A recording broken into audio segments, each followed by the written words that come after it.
हर खबर पर होगी आपकी पकड़। डाउनलोड कीजिए एबीपी लाइव ऐप। और आइए सीधी तस्वीरें आपको दिखाते हैं। भारत रत्न पूर्व राष्ट्रपति प्रणब मुखर्जी अंतिम संस्कार की जो प्रक्रिया है वो शुरू हो गई है पूरे विधि विधान के साथ अंतिम संस्कार। लेकिन क्योंकि ये कोरोना काल संकट काल, ऐसे में आप देख सकते हैं कैसे कोविड के नियमों का पालन करते हुए यहां अंतिम संस्कार किया जा रहा है। लोधी रोड शवदाह जहां पर उनका पार्थिव शरीर आप देख सकते हैं रखा हुआ है और वहीं पर अंतिम संस्कार की जो प्रक्रिया है वो शुरू हो चुकी है। 84 साल के थे प्रणब दा जब उन्होंने अंतिम सांसें ली और कल शाम उनका निधन हुआ था और पिछले कुछ समय से लगातार अस्पताल में थे, इलाज चल रहा था। कोरोना संक्रमित भी हुए थे, सर्जरी भी हुई थी, वेंटिलेटर पर थे प्रणब दा और कल शाम अंतिम सांस ली। और उनकी शख्सियत का अंदाजा आप इस बात से लगाइए कि केवल भारत में ही शोक नहीं है, बांग्लादेश में भी एक दिन का राजकीय शोक घोषित किया गया है। वहां के प्रधानमंत्री शेख हसीना ने पत्र लिखकर पीएम मोदी को शोक जताया है और यह भी कहा है कि प्रणब दा जो थे वो बांग्लादेश के उतने ही करीब थे जितने वो भारत के। बिल्कुल, सीमाओं के बंधन में आप प्रणब दा को बांध नहीं सकते और यही उनकी राजनीति भी थी। अगर उनकी राजनीति को समझा जाए तो वो भी किसी एक विचारधारा में सिर्फ बंधी हुई नहीं थी, बल्कि हर विचारधारा को किस तरीके से बराबरी का महत्व दिया जा सकता है, कुछ इसी अंदाज में अपनी राजनीति को परिभाषित किया प्रणब मुखर्जी ने। और इसीलिए तो कहा जा रहा है कि प्रणब मुखर्जी का जाना मतलब राजनीति में एक युग का अंत। और जिस बात का जिक्र यहां पर आदर्श कर रहे थे, देखिए 7 दिन का राष्ट्रीय शोक केंद्र और उत्तर प्रदेश समेत कई राज्यों ने 6 सितंबर तक राष्ट्रीय शोक का ऐलान किया है। बांग्लादेश ने एक दिन का राष्ट्रीय शोक घोषित किया है। और सीधे आपको लेकर चलते हैं, हमारे साथ हमारे सहयोगी प्रणय उपाध्याय मौजूद हैं वहीं लोधी रोड शमशान गृह जहां पर अंतिम संस्कार किया जा रहा है। जानते हैं प्रणय उपाध्याय से इस वक्त क्या कुछ वो देख पा रहे हैं, कौन कौन वहां पर मौजूद। प्रणय उपाध्याय, क्या जानकारी दे पाएंगे आप हमारे दर्शकों को? रोमाना, भारत के पूर्व राष्ट्रपति और भारत रत्न प्रणब मुखर्जी को अंतिम विदाई इस वक्त दी जा रही है। यहाँ जो प्रक्रिया है उनका अब से कुछ देर पहले उनका पार्थिव शरीर यहाँ पर पहुंचा और उनके पुत्र और सांसद अभिजीत मुखर्जी को आप देख सकते हैं, वो जो पूजा की कुछ प्रक्रियाएं हैं वो इस समय पूरी कर रहे हैं। बेहद सीमित संख्या में परिवार के कुछ लोगों को ही इजाजत दी गई है, वही यहाँ पहुंचे हैं। और यहाँ पर अब से कुछ देर बाद जब ये प्रक्रिया संपन्न हो जाएगी तो उसके बाद पूरे सैनिक सम्मान के साथ, सलामी गारद के साथ उनके पार्थिव शरीर को यहां से दाहिनी तरफ जो इलेक्ट्रिक क्रेमेटोरियम है, यानी जो विद्युत शवदाह है, वहां उनके पार्थिव शरीर को ले जाया जाएगा और वहां से उन्हें जो है उनका अंतिम संस्कार किया जाएगा। ये शायद पहला मौका होगा जब भारत के किसी राष्ट्रपति को इतनी सादगीपूर्ण या इतने सीमित लोगों के साथ की मौजूदगी के अंदर अंतिम विदाई दी जा रही हो। लेकिन आप देख सकते हैं कि रोमाना की ये कोविड प्रोटोकॉल की शायद कुछ बाध्यताएं हैं, कुछ पाबंदियां हैं, कुछ मजबूरियां हैं जिनके कारण भारत के पूर्व राष्ट्रपति को इतने सीमित संख्या में लोगों की मौजूदगी के साथ विदाई दी जा रही है। लेकिन इसमें भाव की कहीं कमी नहीं है। देश में 7 दिनों का राष्ट्रीय शोक, जैसा आपने भी जिक्र किया, वो घोषित किया गया है। राष्ट्रीय ध्वज झुके हुए हैं। लेकिन अगर ये सामान्य समय होता तो यहाँ शायद बहुत बड़ी संख्या में लोग आते, क्योंकि प्रणब मुखर्जी का जो राजनीतिक जीवन है, 5 दशक से ज्यादा लंबा उनका राजनीतिक जीवन है। उनके संपर्कों का दायरा इतना व्यापक है कि देश ही नहीं विदेशों से उनके लिए लगातार जो शोक संदेश है वो आ रहे हैं। बांग्लादेश का जिक्र आपने किया, वहां राष्ट्रीय शोक घोषित किया गया है 2 सितंबर के लिए, जहां बांग्लादेश के राष्ट्रीय ध्वज भी झुके होंगे। इसके अलावा रूस के राष्ट्रपति पुतिन ने भी पत्र लिखा है। सिंगापुर का जो दूतावास है उसने भारत में अपने ध्वज को झुकाया है सम्मान में प्रणब मुखर्जी के, क्योंकि बहुत व्यापक उनका दायरा रहा, उनके संपर्कों का दायरा रहा। उन्होंने वित्त मंत्री, रक्षा मंत्री और विदेश मंत्री के तौर पर बहुत लंबा अपना जो राजनीतिक जीवन था उसमें योगदान दिया है। और अब से कुछ देर बाद, चूंकि ये प्रक्रिया जो आप तस्वीरों में देख रहे हैं, उनके पुत्र जो हैं वो संपन्न कर रहे हैं और जो पूजा करवा रहे हैं उनकी मौजूदगी में कुछ जो संस्कार होते हैं अंतिम संस्कार से पहले के, वो पूरे किए जा रहे हैं। उसके अलावा श्रद्धांजलि यहाँ उन्हें दी जाएगी। जो लोग यहाँ पहुंचे हैं, जो उन्हें अंतिम विदाई देने के लिए पुष्पांजलि अर्पित करना चाहते हैं, इसके बाद वो प्रक्रिया होगी और उसके बाद उनकी जो पार्थिव शरीर है उसे सलामी गारद के साथ जब बिगुल बजेंगे और उसके बाद जो सलामी गारद हो दिया जाता है जिसमें फायर होता है और उसके अलावा जो सल्यूट होता है वो दिया जाएगा। शायद सामान्य दिन होते, सामान्य समय होता, कोविड की पाबंदियां न होती तो शायद तोप गाड़ी के अंदर उनके पार्थिव शरीर को लेके यहां पहुंचा जाता। उनकी पूरी जो है एक तरीके से जो अंतिम यात्रा है वो व्यापक पैमाने पे निकल पाती। लेकिन इस समय चूंकि कोविड की पाबंदियां हैं, इसलिए परिवारजन भी जो हैं वो पीपी किट पहनकर इस समय नजर आ रहे हैं। जो ये इस तरीके के नीले और सफेद पीपी किट में हैं, ये निकट संबंधी और परिवारजन हैं। जी प्रणय, जिस तरह से प्रणब मुखर्जी का कद था देश की राजनीति में और जिस तरह से वो सबके साथ पेश आते थे, लोग वैसे ही उनको याद भी कर रहे हैं। कोई अभिभावक की तरह याद कर रहा है, कोई उनको टीचर की तरह याद कर रहा है, कोई उनको दोस्त की तरह याद कर रहा है, और सबके पास अपनी अपनी यादें हैं प्रणब मुखर्जी को लेकर। निश्चित रूप से इतना व्यापक अगर किसी व्यक्ति का राजनीतिक जीवन रहा हो आदर्श, तो निश्चित रूप से उसके साथ बहुत सारे लोग काम करने वाले होते हैं। सार्वजनिक जीवन में बहुत सारे लोग उसके संपर्क में आते हैं, और ऐसा व्यक्तित्व जिसने जीवन में बहुत सारे अनुभवों की संपदा भी अपनी बांटी हो। प्रणब मुखर्जी को जिस तरीके से प्रधानमंत्री ने याद किया, राजनीतिक विचारधाराओं में विपरीत पाले में होने के बावजूद जिस तरीके से उनके लिए संवेदनाओं के स्वर समझ में आए, इससे पता चलता है कि उनका राजनीतिक कद किस तरीके का था। यहां पर हम देख पा रहे हैं कि बहुत सारे जो सरकारी अधिकारी हैं जिन्होंने उनके साथ काम किया, जो उनके सहयोगी रहे, वो भी यहां उन्हें अंतिम विदाई देने के लिए पहुंचे हैं। वो सारे लोग जो हैं वो यहां पर आए हैं, और तरह तरह की जो विभिन्न वॉक्स ऑफ लाइफ से कहा जा सकता है वो लोग, हालांकि ये बात जरूर है कि कुछ पाबंदियां हैं, इसके कारण बहुत सारे लोग यहां नहीं पहुंच सकते हैं। भीतर एक दायरा है, एक सीमित संख्या है, उतनी ही अनुमति है इस समय कोविड प्रोटोकॉल्स के कारण, जो कोविड संकट है उसके कारण, इसलिए सीमित संख्या में लोग यहां पर हैं। लेकिन फिर भी यहां लोग हैं, परिजनों के अलावा भी यहां लोग आए हैं जो अंतिम पुष्पांजलि उन्हें देना चाहते हैं, जिन्होंने उनके साथ काम किया है।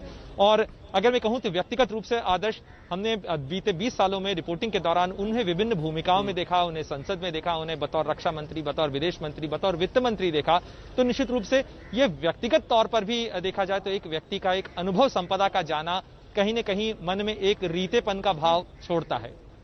बिल्कुल, इसी वजह से तो कहा जा रहा है कि देखिए कैसा खालीपन, क्योंकि एक युग का अंत है प्रणब मुखर्जी का इस तरीके से जाना। और ये जो आप देख रहे हैं, दरअसल प्रणब मुखर्जी के बेटे अभिषेक मुखर्जी यहाँ पर मौजूद हैं। सब लोग पीपी किट में यहाँ पर आप देख पा रहे होंगे। दरअसल प्रणब मुखर्जी, जिन्हें 10 अगस्त को अस्पताल में भर्ती कराया गया था ब्रेन सर्जरी के लिए, ब्लड क्लॉटिंग हो गई थी उनकी, और उसी दौरान जब टेस्ट हुए तो पता चला कि वो कोरोना से भी संक्रमित हैं। बाद में इन्फेक्शन उनके लंग्स तक पहुंचा और पिछले कुछ वक्त से वेंटिलेटर्स पर थे प्रणब मुखर्जी। और कल शाम 4:30 बजे दिल्ली स्थित सेना के अस्पताल में प्रणब मुखर्जी का निधन हो गया।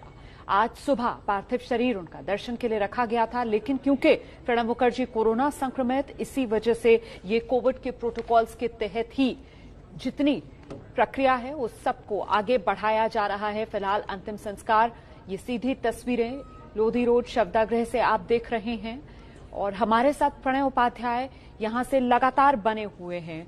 प्रणय, हम जिस तरीके से बात कर रहे हैं कि प्रणब मुखर्जी का जाना एक युग का अंत, और शायद राजनीति में तो उस युग का अंत जहां पर समन्वय जो है उसको तरजीह दी जाती थी, जहां पर मनभेद नहीं मतभेद जरूर होते थे, लेकिन उनको भी कहीं ना कहीं सुलझाने की दिशा में कदम आगे बढ़ाया जाता था। क्योंकि जिस तरीके के एनेक्डोट्स लगातार सामने निकल कर आए प्रणब मुखर्जी से जुड़े हुए, तो सबकी तरफ से ये कहा जाता था कि संसद में अगर उनकी बात से कोई असहमत होता था तो फिर उसको न्योता देते थे, निमंत्रण देते थे कि आइए मेरे केबिन में जरा कॉफी हो जाए और साथ ही आपको और विस्तार से इस पर जानकारी भी दूंगा। बिल्कुल रोमाना, हमने संसद में जब उन्हें देखा, जब वो विभिन्न भूमिकाओं में होते थे, एक संकट मोचक की भूमिका उन्होंने 2004 से लेकर 2014 तक यूपीए सरकार के कार्यकाल के दौरान अनेक अवसरों पर निभाई संसद में। और चूंकि उनका कद ऐसा था, उनका अनुभव ऐसा था कि कई बार वो जो कई पार्टीज के नेता होते थे, कई पार्टियों के नेता होते थे, उनको वो कई बार डपट कर भी, मतलब उनका रसूख, उनका दबदबा ऐसा होता था कि प्रणब दा की बात का आग्रह जो है वो टालना मुश्किल होता था कई लोगों के लिए। तो वो अपने तरीके से, और एक शिक्षक की तरह, जिसका जिक्र प्रधानमंत्री मोदी ने भी किया कि मुझे एक पिता की तरह उन्होंने समझाया, मेरी उंगली पकड़ के मुझे बहुत सारी चीजें सिखाई, जिस व्यंजना का इस्तेमाल उन्होंने किया, वो चीजें हमने कई बार इस तरीके से भी देखी हैं। और प्रणब मुखर्जी कई बार कहते भी थे कि अगर मैं राजनेता नहीं बनता रोमाना, तो वो उनका कहना था कि मैं एक प्रोफेसर बनता, मुझे पढ़ाना बहुत पसंद है। और शायद यही चीज थी कि वो अपने अनुभव की संपदा को बांटना चाहते थे। जब भी कोई उनसे पूछता था, जब भी कोई बात करता था, तो वो अपने एक तरीके से चलता फिरता एनसाइक्लोपीडिया थे। और राजनीति के धुरंधर भी जो हैं, धुरंधर महारथी भी जो हैं, कई बार उनके पास जाते थे। आपको जरा सा रोकना चाहेंगे प्रणय उपाध्याय, ये तस्वीरें आ रही हैं, आप देख सकते हैं किस तरीके से पार्थिव शरीर जिस ताबूत में रखा गया है उसको अब उठा लिया गया है वहां से। और जिस तरीके से प्रणय उपाध्याय हमें बता रहे थे कि लेफ्ट साइड जहां पर इलेक्ट्रिक क्रेमेटोरियम है उस तरफ लेकर जाया जाएगा। और अब उसी दिशा में यहां पर पंडित जी मौजूद थे, वहां अंतिम संस्कार से पहले के जो संस्कार हैं वो किए गए। बेटे प्रणब मुखर्जी के, अभिजीत मुखर्जी और बाकी जितने करीबी संबंधी हैं सब आप देख रहे हैं पीपी किट पहने हुए, क्योंकि प्रणब मुखर्जी को कोरोना का संक्रमण भी था। और अब आगे लेकर जाते हुए प्रणब मुखर्जी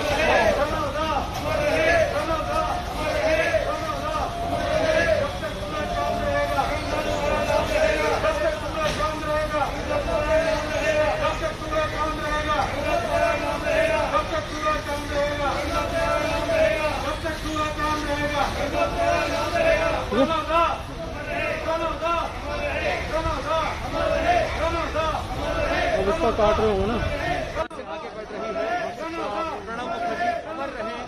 तस्वीरें लोधी रोड शमशान घाट के आप देख रहे हैं।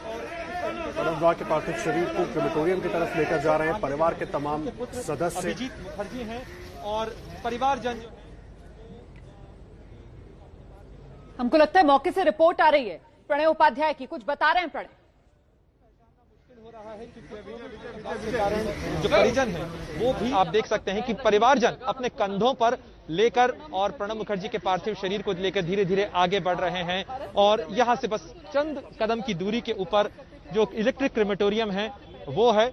और इस समय में सबसे आगे उनके पार्थिव शरीर को लेके जो कंधों पे लेके जा रहे हैं वो उनके पुत्र हैं, सांसद हैं अभिजीत मुखर्जी, उनकी बेटी शर्मिष्ठा मुखर्जी भी यहाँ पे मौजूद हैं। और निकट संबंधी उनके जो दूसरे बेटे हैं इंद्रजीत मुखर्जी वो यहाँ पर हैं। और जो अन्य परिवारजन हैं वो सब यहाँ पर हैं।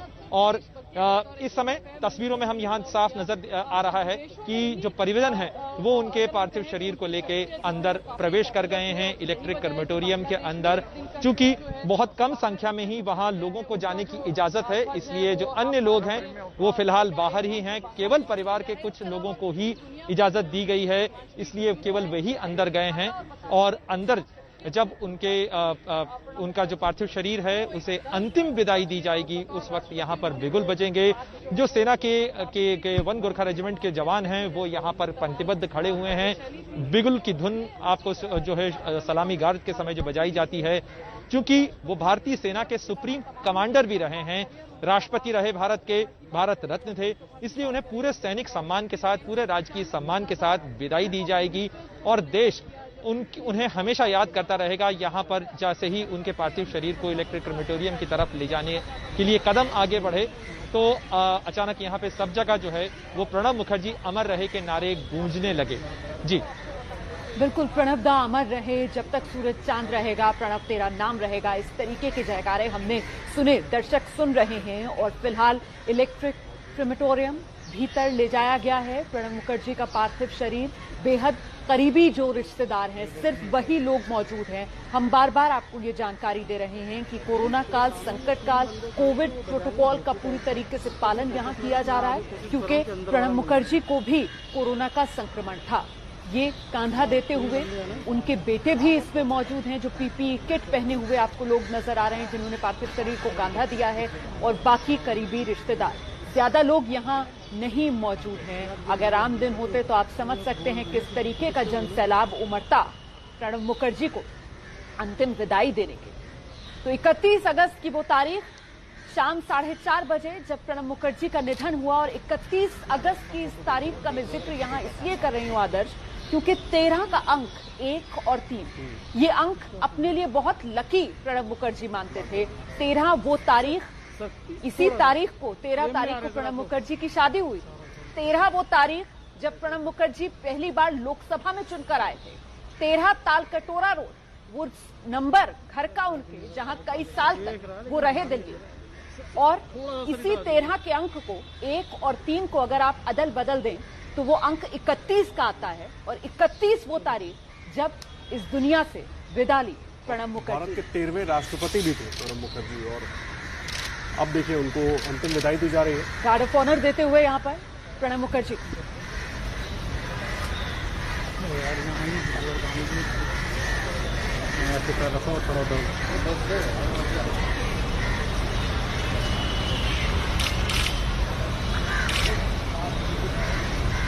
तो ये अंतिम सलामी जो दी जा रही है भारत रत्न पूर्व राष्ट्रपति प्रणब मुखर्जी, अंतिम विदाई, आखिरी सलाम।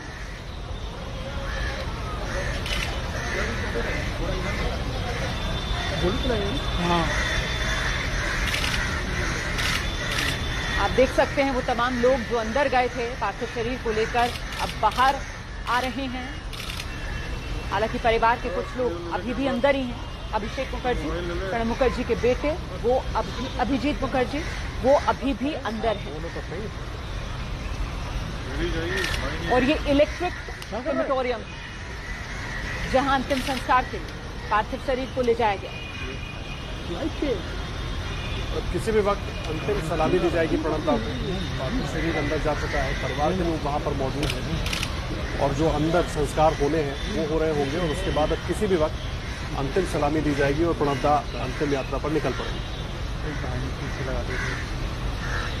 राजनीति के अजात शत्रु माने गए प्रणब मुखर्जी, एक ऐसी शख्सियत जो बिल्कुल पार्टी लाइन में बंधे हुए नहीं थे, बल्कि पार्टी लाइन से ऊपर उठकर उनकी एक अपनी शख्सियत थी, और शायद यही वजह कि अपनी पार्टी के लिए हमेशा एक संकट मोचक की भूमिका में जब भी नजर आए तो वो प्रणब मुखर्जी ही।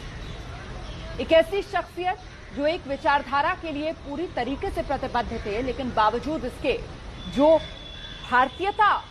भारतीय संस्कृति है कि हर विचारधारा को समान सम्मान देना, उसको निभाना भी जानते हैं। और यही वजह कि न सिर्फ कांग्रेस बल्कि हर पार्टी में प्रणब मुखर्जी के करीबी दोस्त, और कद ऐसा प्रणब मुखर्जी का, चाहे वो उम्र के लिहाज से हो, अनुभव के लिहाज से हो, कि एक अलग मकाम प्रणब मुखर्जी ने अपने लिए हासिल किया, और इसी वजह से हर तरफ से प्रणब मुखर्जी को सम्मान दिया जाता था। यहाँ मुझे लगता है एक बार फिर से आपको जानना चाहिए किस तरीके से देश के प्रधानमंत्री नरेंद्र मोदी ने प्रणब मुखर्जी के जाने के बाद ट्वीट कर उनको याद दिया कि भारत ने अपना रत्न खो दिया, देश ने भारत रत्न खो दिया। प्रणब दा हमारी स्मृतियों में हमेशा रहेंगे, मेरे प्रेरणा स्रोत रहे। 2014 में जब प्रधानमंत्री बनकर दिल्ली आया तो उन्होंने पिता की तरह मुझे संभाला। ये प्रधानमंत्री नरेंद्र मोदी का ट्वीट, एक तरीके से श्रद्धांजलि प्रधानमंत्री नरेंद्र मोदी ने जो ट्विटर पर दी प्रणब मुखर्जी। और सिर्फ प्रधानमंत्री नरेंद्र मोदी ने नहीं रोमाना, जितने ट्वीट्स आप देखें, ज्यादातर ट्वीट्स में सबका जिक्र यही है कि या तो उन्होंने किसी को मार्गदर्शक की तरह सिखाया, समझाया, राह दिखाई कि राजनीति के इस क्षेत्र में कैसे आगे बढ़े, कैसे अपने आप को ठीक रखें, अपनी दशा दिशा को ठीक रखें, विजन बनाकर आगे चले। और हर जितने ट्वीट्स हैं, जितनी बातें लोगों ने लिखी, सब उनको याद कर रहे हैं, और सब इसी तरह याद कर रहे हैं, अभिभावक की तरह याद कर रहे हैं, मार्गदर्शक की तरह याद कर रहे थे, और सब इस वक्त दुखी होंगे। अंतिम विदाई प्रणब दा को दी जा रही है, अब किसी भी वक्त उनको आखिरी सलामी दी जाएगी। और लोधी रोड से आप ये तस्वीरें देख रहे हैं क्रिमिशन ग्राउंड से, जहां पर इलेक्ट्रिक क्रेमेटोरियम में उनका अंतिम संस्कार होना है। वो नजर आ रहे हैं